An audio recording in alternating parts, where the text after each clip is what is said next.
Corona virus का कहर पूरी दुनिया में जारी है। वहीं भारत में कोरोना वायरस का संक्रमण बेकाबू होता जा रहा है। नौबत ये आ गई है कि भारत रूस को पीछे छोड़ कोरोना वायरस से सबसे ज्यादा प्रभावित दुनिया में तीसरा देश बन गया है। पिछले 24 घंटे में भारत में कोरोना वायरस के 24,248 नए मामले सामने आए हैं। वहीं 425 लोगों की जान गई है। इसी के साथ वर्ल्डोमीटर के अनुसार भारत में इस समय कोरोना संक्रमितों की संख्या 6,97,413 हो गई है, जबकि रूस में अब तक 6,80,283 संक्रमित केस सामने आए हैं। और गौर करने वाली बात यहाँ ये भी है कि 1 जून को रूस में भारत के 2 गुने से भी ज्यादा मामले थे। इन बढ़ते मामलों को देखते हुए एक चिंता ये है कि भारत ने 10वें स्थान से तीसरे स्थान पर पहुंचने में ज्यादा वक्त नहीं लगाया। भारत 25 मई को टॉप 10 प्रभावित देशों की सूची में शामिल हुआ था। संक्रमण में तेजी की वजह से महज 18 दिन बाद यानी 12 जून को वो चौथे पायदान पर आ गया।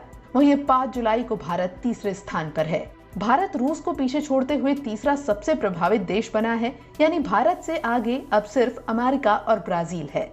इस समय भारत में 6,97,413 कोरोना मरीज हैं, जबकि अमेरिका में इस समय कोरोना के 29 लाख के करीब मरीज हैं।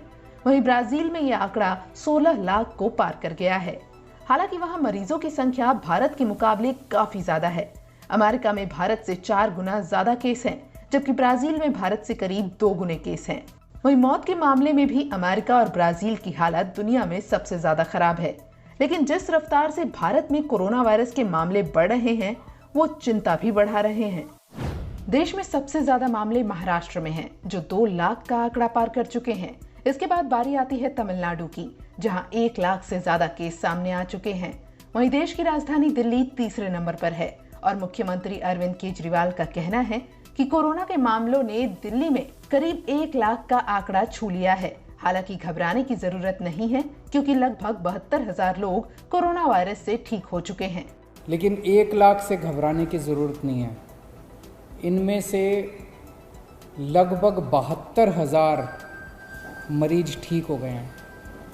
दिल्ली में ठीक होने वालों की प्रतिशत 72% हो गई है, जो कि बहुत बड़ी है। तो इसका मतलब लोग बीमार तो हो रहे हैं, लेकिन साथ साथ ठीक होते जा रहे हैं। दूसरी ओर केरल के तिरुवनंतपुरम में कोरोना वायरस के ज्यादा मामले सामने आने की वजह से यहाँ ट्रिपल लॉकडाउन लागू कर दिया गया है, जिसमें पहले के मुकाबले ज्यादा सख्ती बरती जाएगी। ये ट्रिपल लॉकडाउन 1 सप्ताह तक रहेगा।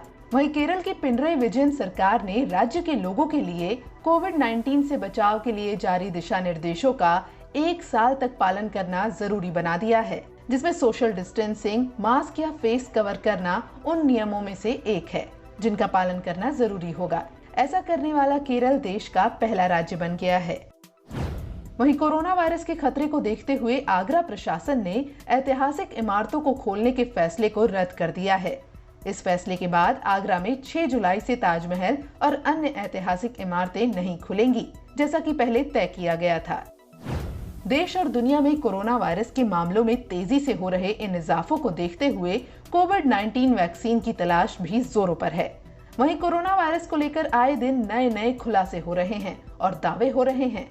अब दुनिया के कई देशों के वैज्ञानिकों ने रिसर्च के मुताबिक दावा किया है कि नोवल कोरोना वायरस हवा में फैलने वाला वायरस है। न्यूयॉर्क टाइम्स में छपी खबर के मुताबिक 32 देशों के करीब 239 साइंटिस्ट ने विश्व स्वास्थ्य संगठन को एक ओपन लेटर लिखा है।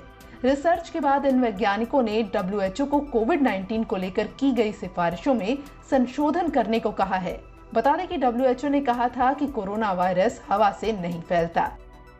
वहीं विश्व भर में कोरोना संक्रमितों की संख्या 1,14,00,000 से भी ज्यादा हो गई है, जबकि 5,33,780 लोग अपनी जान गंवा चुके हैं। और ऐसे में कोरोना वायरस की वैक्सीन मिलने की बजाय ऐसे दावे डराने वाले हैं।